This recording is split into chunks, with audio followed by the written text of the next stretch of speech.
Hiç rahat yok mu bana şu yalancı dünyada? Kimin ne hakkı var ki karışır hayatıma? Hesap soramaz bana kim çıkarsa karşıma. Kimin ne hakkı var ki karışır hayatıma?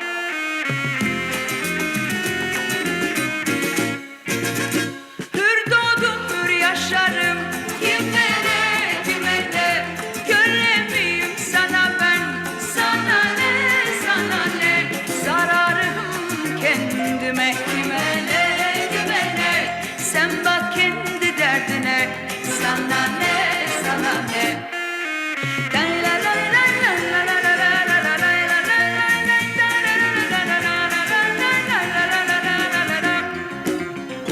Bu kalp benim değil mi? Severim, severim.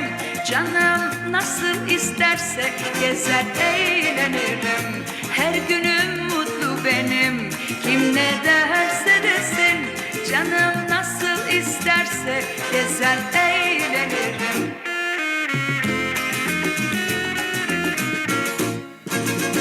Hür doğdum hür yaşarım.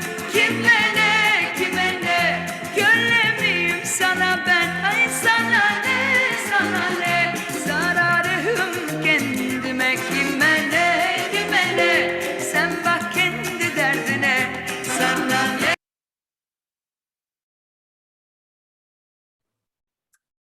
Welcome, everybody. A really warm welcome to all of you. I just want to say before we begin that if you need them, you can request live captions for this webinar by clicking on the live transcript or the CC button at the bottom of your Zoom screen. So please do that if you need them. And yeah, a really warm welcome to all of you from the Sexual Violence Research Initiative, also known as the SVRI. The SVRI has long recognized the importance of building a caring field, acknowledging that for those of us working to prevent and address violence against women and violence against children, the risk of vicarious trauma, compassion fatigue, and burnout may be high. Discussions about self-care have since become increasingly common for those of us involved in this area of work. And in the wake of the COVID-19 pandemic, the need to acknowledge our mutual interdependencies and vulnerabilities, and to understand how our health and wellness is inextricably linked to our fellow human beings has never been greater, which is where the concept of collective care comes in. The acknowledgement that relying on self-care practices alone may not lead to the type of caring field so many of us are yearning to see. So at the SVRI, we're interested more than ever in how organisations working to prevent and address violence against women and violence against children can really institutionalise self and collective care into the ways in which they work. And we've developed a range of resources on this topic, including some blogs, an evidence review, and some soon to be released case studies, as well as an online course. And you can find out more about this area of work on the SVRI's We Care project website, thanks to Anik, who's just posted a link to that in the chat box. So we're here to discuss leadership. And naturally, leaders can play a key role in putting care centre stage in their organisations, but the journey isn't always straightforward or without obstacles. And yet, as our panel today will show us, making care a central focus in our organisations can be done. We want to acknowledge and honour the fact that this has been an incredibly difficult week for women's rights around the world. But we're also hopeful that our speakers today will remind us that the world we want to see is already here. It already exists in small pockets of good practice around the world. Each of our speakers today, in their own way, is already creating an alternative to the status quo. Each of them is embedding an ethic of care into the ways in which they lead, whether that's directly in terms of the ways in which they run their organisation, or whether that's how they continue to strive for good practice, how they bravely advocate for a stronger focus on care, or how they are honestly grappling with the tensions and challenges that this work brings. So I'm going to introduce them, and I'm going to keep their introductions very short so we can maximise discussion time. And what we're going to do is, as we introduce them, we're going to share some links to their bios. So you can find out more about them through the links in the chat box if you want to know more. So first up, we have Veneranda Kuboka. She's the founder of Youth Changers Kenya, which is a community-based organization that seeks to promote sexual and reproductive health, and also to address systemic issues of sexual violence among adolescent girls and young women from rural and peri-urban areas. She also has 12 years experience as a child and youth therapist. Welcome, Veneranda. It's great to have you. Now, Srilata Batlivala is a feminist activist, scholar and trainer. Many of us will know her for the really groundbreaking work she's done on feminist leadership and women's empowerment. She's currently senior advisor knowledge building with CREA, as well as a senior associate at Gender at Work. And she's also, as if that wasn't enough, she is also honorary professor of practice at the School of Oriental and African Studies at the University of London. And last but definitely not least, we have Elizabeth Dartnell, who's the executive director of the SVRI. And Elizabeth is a health specialist with over 20 years research and policy-making experience on health systems, mental health, violence against women and violence against children. So that's just a whistle-stop tour through our panel, and welcome to all of you. And just before we kick off, I just want to let the audience know there's going to be plenty of time to ask our panel some questions. So as the discussion progresses, feel free to keep adding in your questions to the Q&A box or the chat box as the session goes on. So we wanted to start today with some audience participation, and we had a question for you. And the question is, what does collective care mean to you? And my colleague Morma is going to kindly share a link to a Mentimeter board. And if you could share just what terms, phrases, words come to mind when you think about collective care, that would be wonderful. And also, I want to acknowledge here that in our own context, we may not use that term collective care. And if that's the case for you, feel free to enter any terms or language that resonates better with you. So I'm just going to give you a few moments to do that before Morma's going to share her screen so we can see what's up there.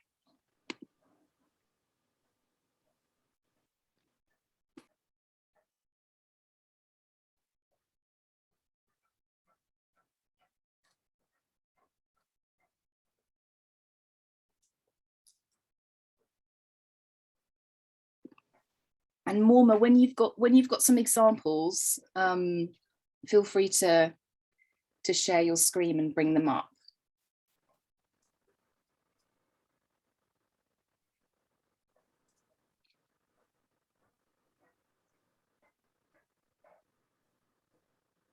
Oh, great. Yeah, so we've got, let's unpack this a little bit, if I can, while it keeps moving. People are mentioning community, kindness, empathy, the only way forward, interesting, co-creation. Some people are emphasizing the role of the organization, so the phrase organizational self-care, taking care of each other, the only way forward, collaboration, joint responsibility, compassion, consistency, interesting, trauma-informed, empathy and love, equality of well-being, resistance, interesting, softness, strategies to help others. And someone's pointing out an important point, which is that it's often a term that is misunderstood. Thank you so much, everyone, for sharing those ideas. I want to start by going to our wonderful speakers, really, to react to that. And I wondered if I could start with Veneranda. Veneranda, I wanted to offer you a chance to reflect on what was in that Mentimeter board and what the audience said about collective care. But also I want to give you a chance to explain why a focus on collective care is so important to those of us who are doing this work around addressing and preventing violence against women and violence against children. Thank you so much, Leila. I really love the different words that the participants have actually come up with, talking about care for each other, joint responsibility, shared responsibility, ensuring that our well-being is put in check. Those are really nice words. And in my opinion, I look at collective care as, being able to take care of the well-being of the staff that I closely work with. And why this is really important, and it's something that is very close to my heart, is because as Veneranda, I am a mental health practitioner. That means I interact closely with children and young people who've experienced different forms of traumas, and they are just grappling with different challenges in life. And in the course of my work, I do encounter vicarious trauma, and that has an impact on me as an individual, and even to the people that I work closely with. So collective care basically ensures that if, as a person, I go through any form of trauma, that I'm able to receive the right support within a setup, within an organizational setup. That's one. I am able to have a space where I can be able to debrief with my colleagues and get hugs. At times, we don't necessarily need to have solutions or answers to whatever struggles that we are going through, or our community or our beneficiaries are going through, but just sharing whatever encounter you've had with somebody else, number one, makes it lighter. It provides room for support. And we have something in our space that we call group hug. We always give ourselves group hugs when we've gone through quite a lot of hard situation, or we've gone to the field and we've encountered a lot of trauma. It also provides an opportunity for us to just be there and offer support, stand together in solidarity. And other than that, just, tell each other that you have played your part. And, we are here to support with you. We feel the pain with you. And whatever you're saying really makes a lot of sense. So basically, in a nutshell, that's how I would look at it. Beautiful. Thank you, Veneranda. And I love what you're saying about not needing to have solutions for everyone. And that feels incredibly, I can imagine that's something that's incredibly liberating, not needing to have the right answer to everything, and the power of sharing our pain. Thank you for that.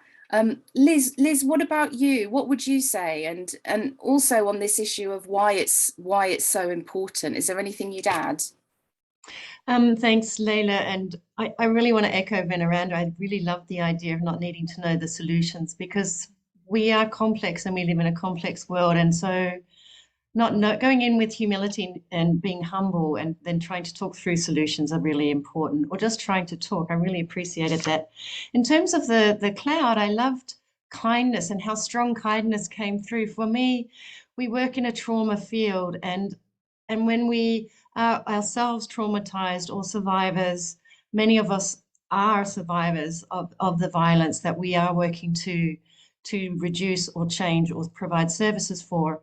Sometimes that means that we might bring some unkindness into the field. And so really acting on the recognition that we are trauma, we are living with the trauma is really important, and being very trauma informed is really important. But a collective care focus for me really does lie in my own personal experience. And that's why it's so dear to my heart.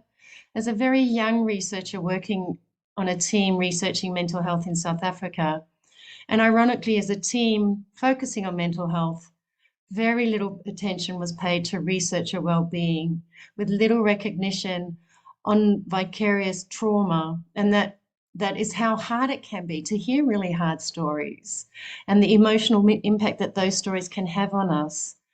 The research we were doing was looking at cost and quality of care in institutions, as well as looking at the extent to which people living in institutions could be deinstitutionalized or moved out into community care. And what we found when we were out there was varying quality of services and experiences, many of which were profoundly distressing to us as a team. And we were really not prepared for what we would find.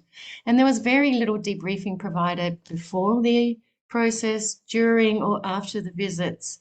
And again, because we weren't sensitized or made aware of how emotional this work can be on us, we really didn't respond particularly well as a team. And we were pretty hopeful that as researchers, knowing and being really close to people in power who could really make a difference once we presented these findings, that our findings would be used to make change for the experiences that we had seen on the ground. Unfortunately, that didn't happen. So again, the layers of trauma were exposure to extreme violence in institutions, then exposure to lack of response by the people that we had really hoped to be making a response.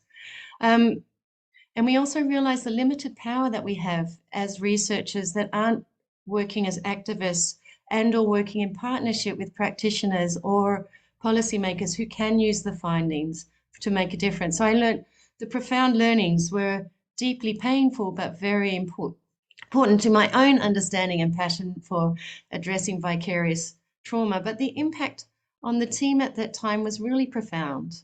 Not one of us are working on mental health at all anymore in South Africa, and that we were only one of a very small group of people working in mental health research at the time. So for me, collective care and being super trauma informed in how we do this work is about recognizing the importance of care and addressing trauma both within ourselves as well as the work that we do, and institutionalizing activities around this that prioritizes people and kindness. And that's why kindness is so important to me. And having empathy and creating spaces where people feel safe to ask for help. So for me, collective care is super essential in sustaining and retaining excellence and great staff in the field, because at that time we lost some brilliant staff to the field of mental health. So it's fundamentally important to ensuring that we create strong activists, strong researchers, and a strong field to really continue the work in service of women and children in low middle income countries. Thanks, Leila. Thank you, Liz. Yeah, and thanks for sharing that kind of really formative experience of the research you were involved in, and the kind of long-term impact of all of that. I'm thinking about what you're saying about so many of us working in the field have personal experiences of violence, and I'm thinking here of what movement strategist Norma Wong says about this, and about the importance of care and why care is so important. And she says, look, radical approaches to care are an interruption of the violence against ourselves, and that's why that's so important. But I'm going to go to Srilatha now to see if there's anything you'd like to add to this, Srilatha, either on the Mentimeter or the kind of the ethical imperative of why this work is so important. Yes, thanks, Leila. I'll just build very briefly on both the Mentimeter, the insights I got from it, but also on what Liz and Veneranda have said. And thank you for quoting Norma Wong, because in fact, I was going to come in to this from a movement perspective, because, that's what I do. I built movements at an earlier stage of my life, and I study movements, and I'm really trying to understand what differentiates feminist movements. So for me, to put it in a very simple form, movements are about collective power. Collective power requires collective strength. And you cannot build collective strength if there is no collective care. So for me, the logic is so clear. And all the strongest ground level women's movements that I've been part of building or have studied have all created amazing mechanisms of collective care, because they understand at a very gut level that to have the strength to fight for that change, to build your collective power, to fight for those larger changes. I mean, violence, you're going against the social norms of millennia, calling it out, naming it, making it visible, deprivatizing it, desexualizing it. All of this, how can you do this if you don't take care of each other? So I just want to say that I think all the values those sort of principles that are there in the Mentimeter are very fundamental to the way we have to build movements for collective power and change. Thank you, Srilata. I'm always amazed by your ability to take something really complex and distill it into one sentence. Please share your secrets with the rest of us who can just talk for ages and still not be so clear. Thank you for that beautiful kind of theory of change, I suppose, for movements. I know lots of people in our audience are really interested in, okay, how do we do this work? We understand why it's so important. What are some of the ways that we can embed collective care into the ways in which we lead? And Veneranda, I know, is doing amazing work in her organization. And Veneranda, you spoke about the debrief, the group hugs. What else can you share with us that is kind of regular practice at Youth Changers Kenya? So first and foremost, Youth Changers Kenya has a guideline that focuses on self and collective care. And some of the things that we do at Youth Changers Kenya, we are a very young, vibrant team. We have very simple practices, and we've instilled a culture of collective care among the staff and the volunteers that we work closely with. So the first thing is we do check-ins, and check-ins for us is it's not asking somebody, how are you doing? We go an extra mile and find out, how is your family, you know? How are your relationships, you know? We go an extra mile just to figure out how somebody's health is, if they're in the space to even engage on that specific day. So we do quite a lot of detailed and in-depth check-ins with staff when we are having meetings or when we are having any form of catch-up as a team. Other than that, we do have a policy. My team does not work on Fridays. Our Fridays are for self-care and for us to be able to do any other thing that is not related to work. So if you want to go for swimming, if you want to go for yoga, I'm a yoga fan, I love yoga. If you want to go do your yoga, you go do your yoga. Then the other thing, and I'll give an example with yesterday, we are currently doing a lot of participating in policy review processes. And we started our day yesterday at 5:30 a.m. So by the time the team at around 2 p.m., we were all tired. I encourage my team to take naps. We take afternoon naps. We really love naps. As long as you notify the leader that you know you're taking a nap and you're working from home, then somebody else can be able to hold space for you. So encouraging the team to take naps and just notify the leader who's in charge that they actually are taking naps. We also do peer debriefing, and that basically means, for example, if we've encountered any experience that's related to trauma, or we've been engaging with young people and the team has been able to collect vicarious trauma, we do peer debriefs. And other than that, we also do psychological debriefs with an external counselor. So as an organization, we've tried as much as possible to prioritize debrief with somebody who can be able to come on board and just take us through the process of what it looks like to, you know, hear sad stories, to challenge oppression, to be able to call out patriarchy, and to, you know, to hear stories of injustices every now and then. Then we're also trying to make things very simple. We've realized that there are so many organizations that when they're doing recruitment, they will take people through 5-4 interviews. And as a leader, I keep asking myself, is that really necessary? What does that mean to somebody else's mental wellness? So just trying to look at some of the structures and policies you have in place in terms of, you know, recruitment and onboarding staff, and making them as simple as possible, yet effective. Then the other thing, I'd love to really thank the people who support Youth Changers Kenya, because, you know, some of the foundations that support our work are in the US. And there's this one specific donor who tells me, please respond to these emails at your convenience. So I know there are funders in this space. It's also very important for us to be, you know, cognizant that there are other people who are coming from different time zones, and maybe the time you're writing an email, I might be sleeping, or I might be, it's not my working hours. Then how do we navigate through that? So glad to state that there are people who really understand, and they tell you that, you can be able to respond at your convenience.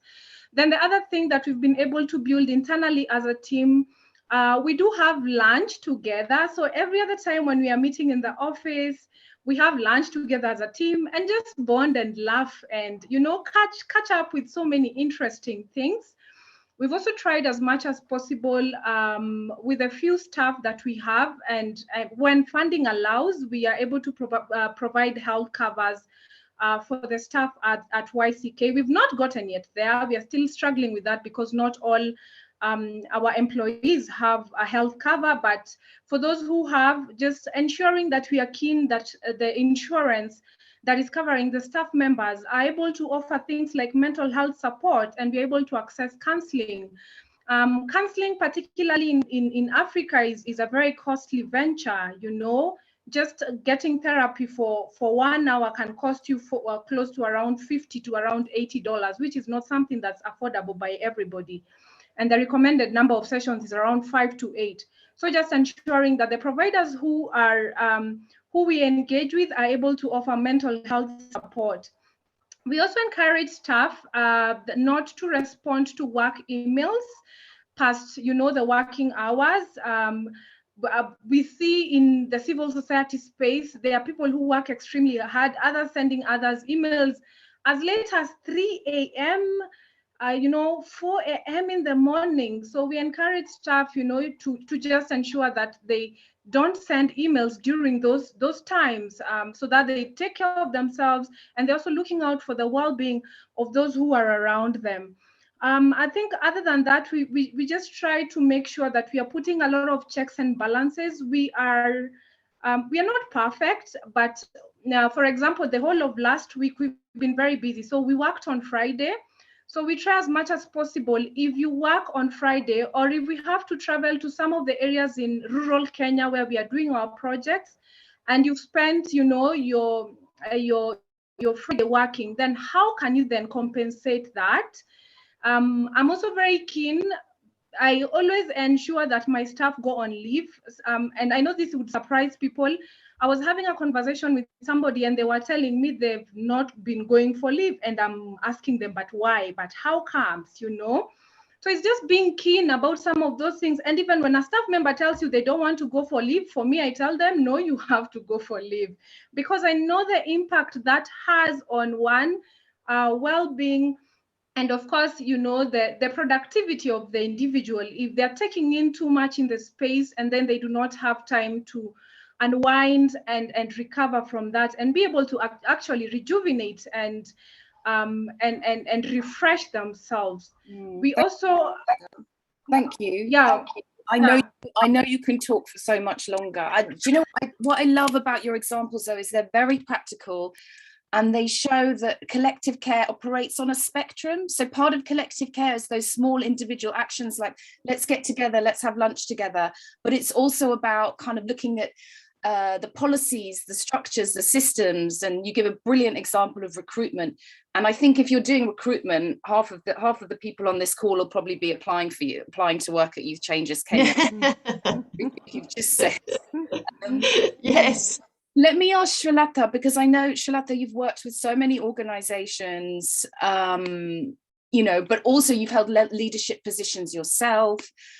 I mean, from what you've seen and your experiences, how can we do this work? How can we embed it into the way we lead? And what works well from your experience? Thanks, Leila.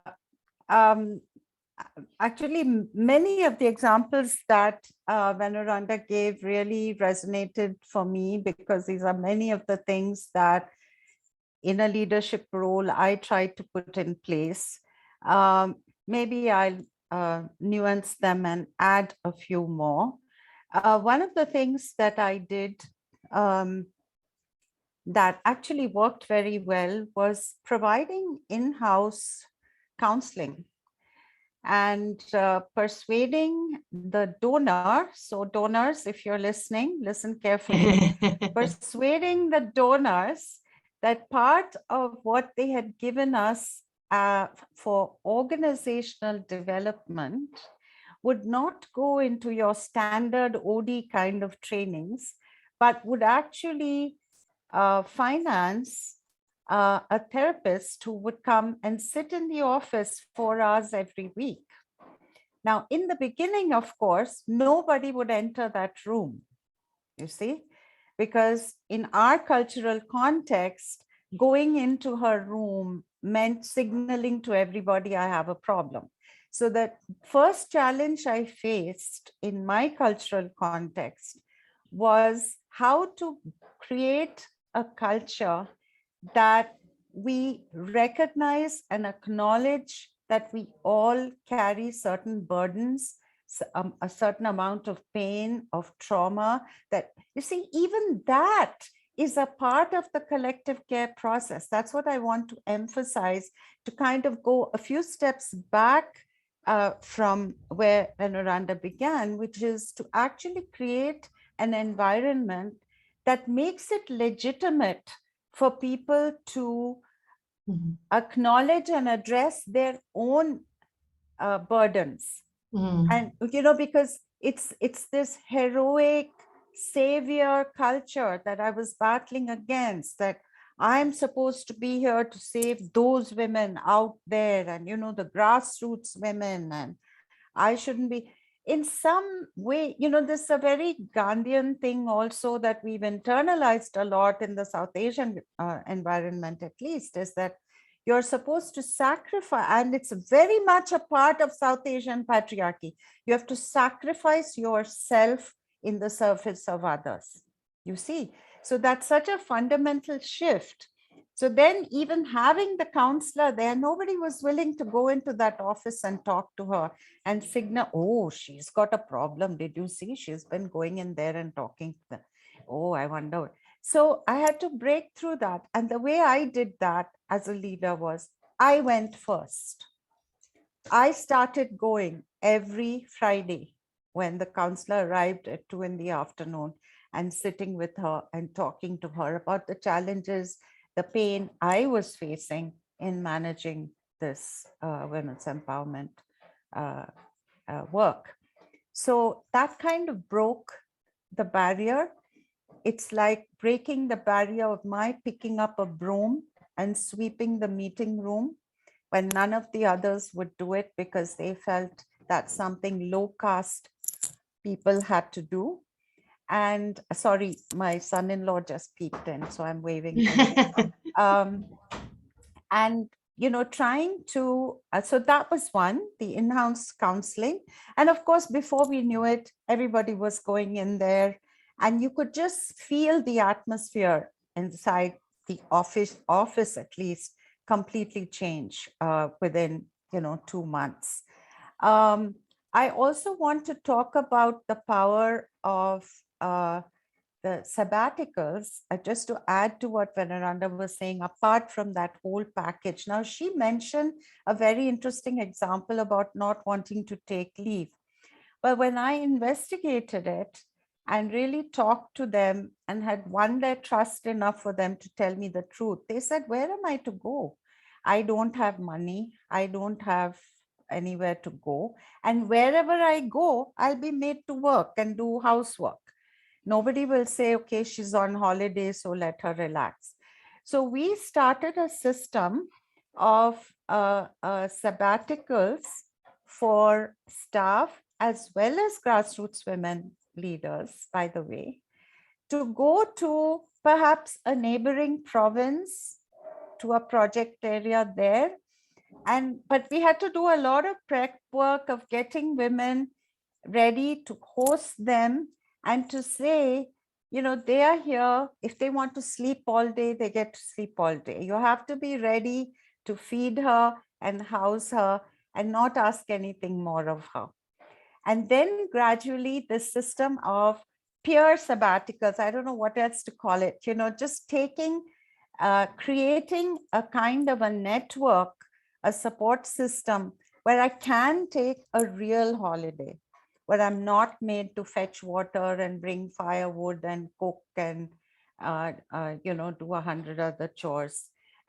Also, I wanted to give one last example, if there's time, which is the power of storytelling and story writing and public testimony. And in fact, I wanted to mention this wonderful, I'm just giving a link here. Unfortunately, the film itself, you can't view on YouTube, but it's called Nari Adalat. It's this model of women's courts, okay? And what women did was begin to use they had created a system of parallel justice administered by women themselves, okay? So they created these courts, people's courts or women's courts, and where they tried cases. And somehow they gained enough traction, this got taken seriously. So even men, when they were summoned to appear and so on, they would actually go. And they'd hand out judgments, and gradually the community started enforcing those judgments. It's an incredible story. But we borrowed from that example, and I've seen many grassroots organizations borrow from that the court becomes a space for a public testimony of your pain, your trauma, your injury, the violence you faced. And it's incredibly healing when you sit in front of 50 or 60 other women and tell your story. It's both a testimonial, it's also storytelling, but it's majorly, from a mental health perspective, catharsis. And gradually, activists also begin to use that space.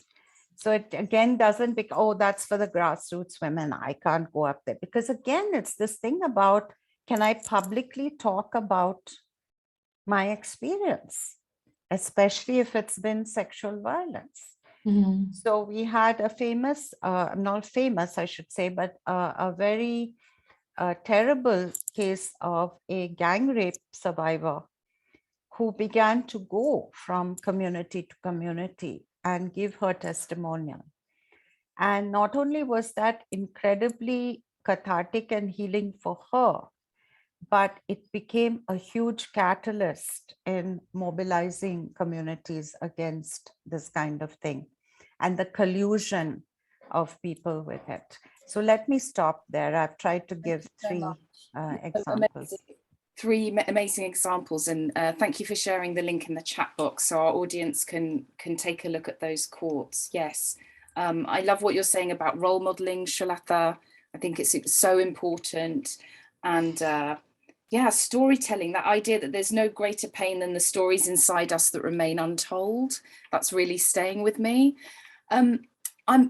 I'm conscious of time, and I want to make sure we have time for our audience to ask everyone questions. So I'm gonna get us to grapple a little bit, if that's okay. I'm gonna move to Liz and get us to grapple with the realities of doing this work. What are some of the key challenges you're facing, Liz, as you try to do this work well?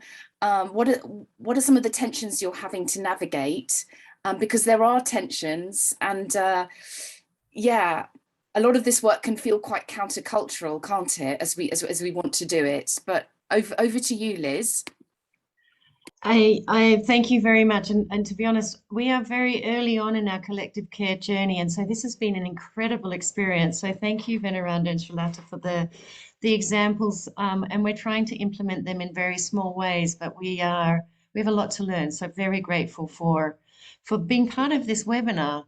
Some of the challenges that we're experiencing as a small team is that, first of all, when we're trying to be trauma informed as an organization, that we really need to be kind to ourselves when we do that. And that I want to go back to Veneranda's first point, is actually we don't have all the solutions. So that's okay, and that's okay. And once we've learned that we can be kind and empathic to ourselves, I think that's when we can become kind and empathic to others. But also, we are an organization that really cares deeply about evidence-informed practice. And I myself am finding it quite challenging, as that even though all these excellent examples are out there, and there's so many guidance notes and documents around how to do and develop collective care, and also on the beginning where people say it's really hard to get a clear understanding and what is collective care, and it's often misunderstood, that there's a lack of good evidence of what actually does work. And with a small organization with very little resources, I'm finding it really hard to know where as a team we should be best investing our very limited resources to best effect.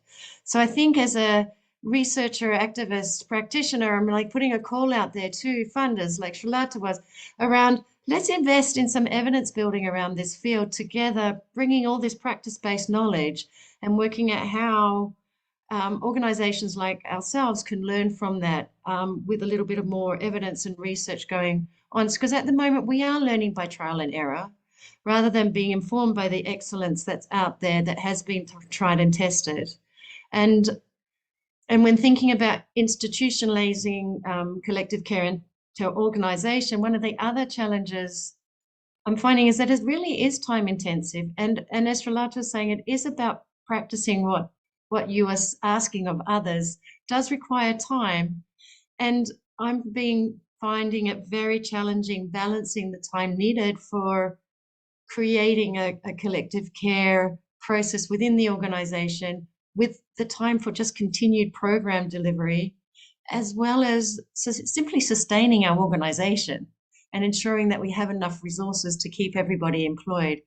And that's not saying that collective care isn't important and essential, but it's just that getting a balance, right? And I'd love to hear from Srilata and Veneranda on how that balance can be gained, or is it just a constant challenge?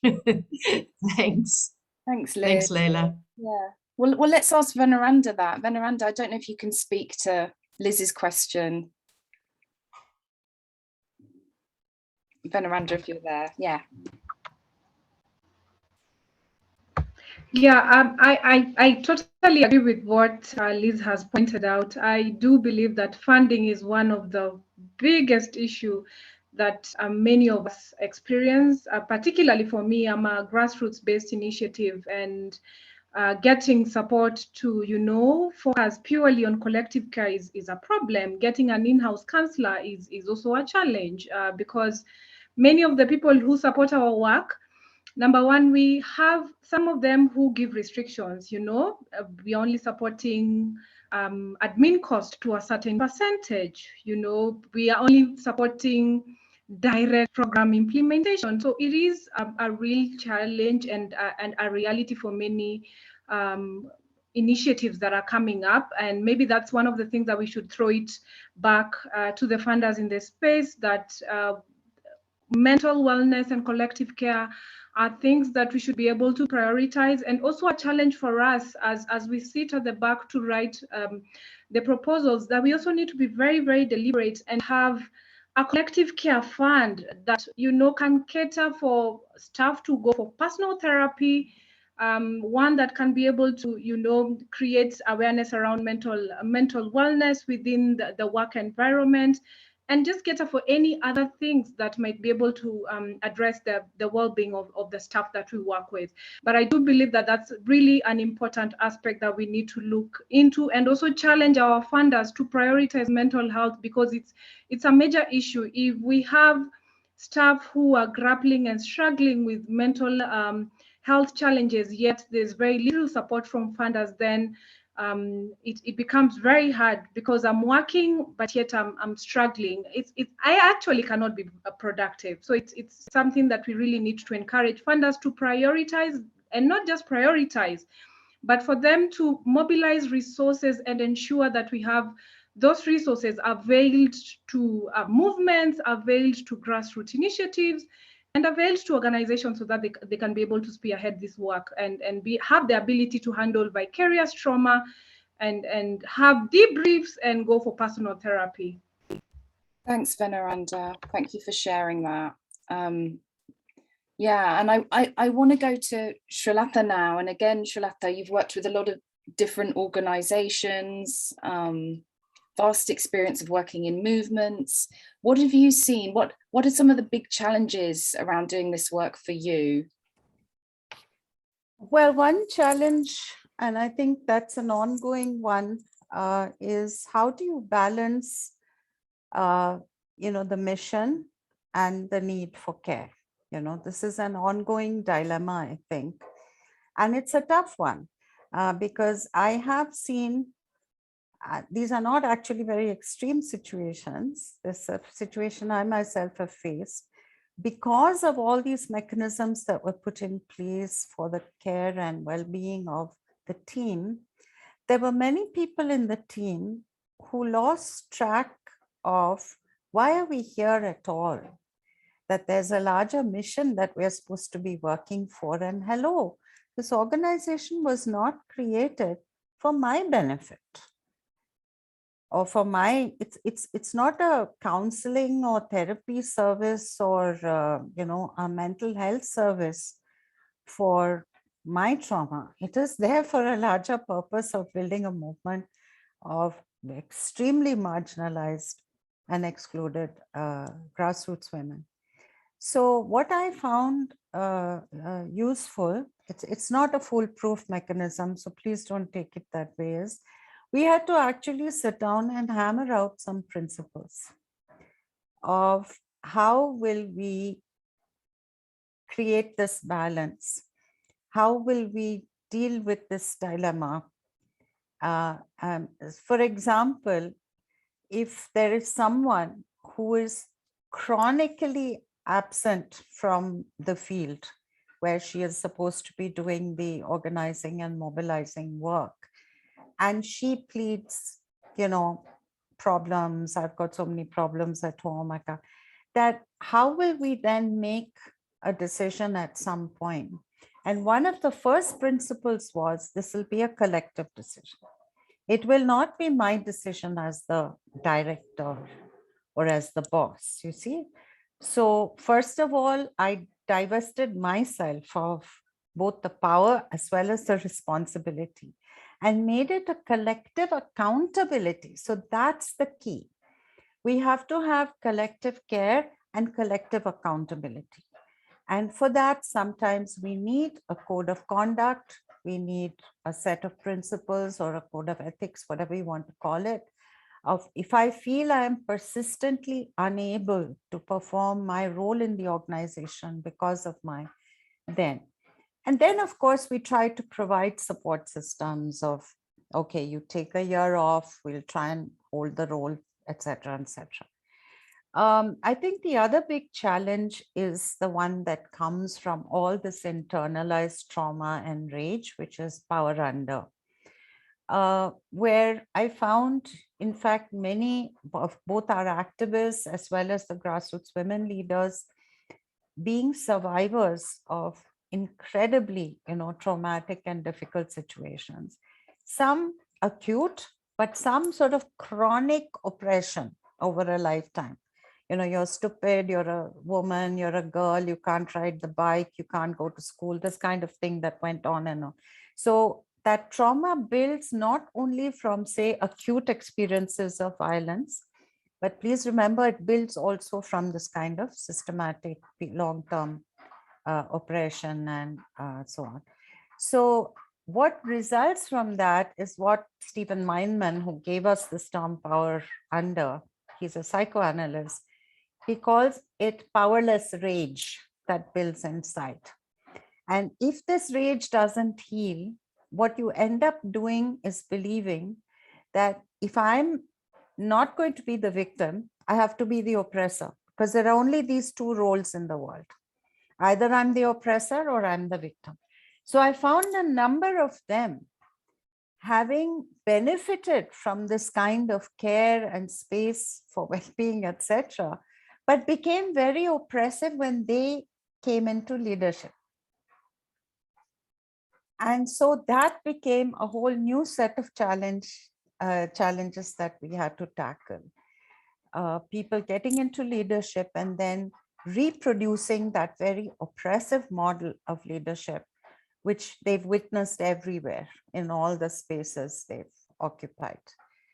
And that, of course, was another long-term journey, because again, it's about healing, healing, healing. Just one last line to the donors. Yeah. You cannot invest in work on violence if you don't invest in the people who work on violence, because that is violence. You just cannot expect results and outcomes and data in your log frame, because these are not instruments who are performing this work. They are care providers and they need to be cared for. So there's a fundamental flaw in the logic that says, please go out there and end violence, but sorry, we can't invest in helping you survive that process. You can be destroyed in the process. That's okay. That's not violence. There's something wrong with that logic. Let me stop. I don't know how to follow that really. It's very, very powerful, Srilata. You're getting some love in the chat box. Very powerful. I want to make sure we have enough time for questions from our audience. So just to encourage you, everyone, please get your questions in, and maybe we can start. I think we have a couple to start with. So let me just call those up. Yeah, so we've got well, we've got a really good comment from someone in the audience who's saying, you know, that they're pointing out the importance of a nuanced approach when it comes to collective care, because group hugs, for example, would be the last thing someone who has Asperger's or someone who's touch averse would enjoy. So that I guess you're highlighting the point about, you know, making sure these approaches are tailored to the needs of those who are participating in these activities. But I also have a question from someone who says, how do the panelists recommend gender-based violence organizations manage staff with mental illness who are stable but might be more vulnerable to vicarious trauma? For example, if you have staff with diagnosed mental health issues, and maybe that's depression.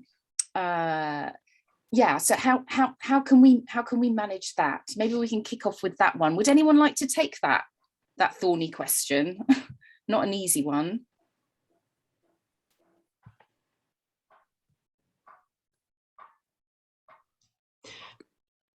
Leila, I think to some extent Srilata did speak about it in how she answered the previous question, and that it's important, one, to have the codes of conduct, the ability to deliver, but also finding, if you have a great person in your staff but, you know, has particular vulnerabilities, finding different types of work for them within the organization if you can, and thinking through long conversations around how to, you know, do this work well, what is required of it.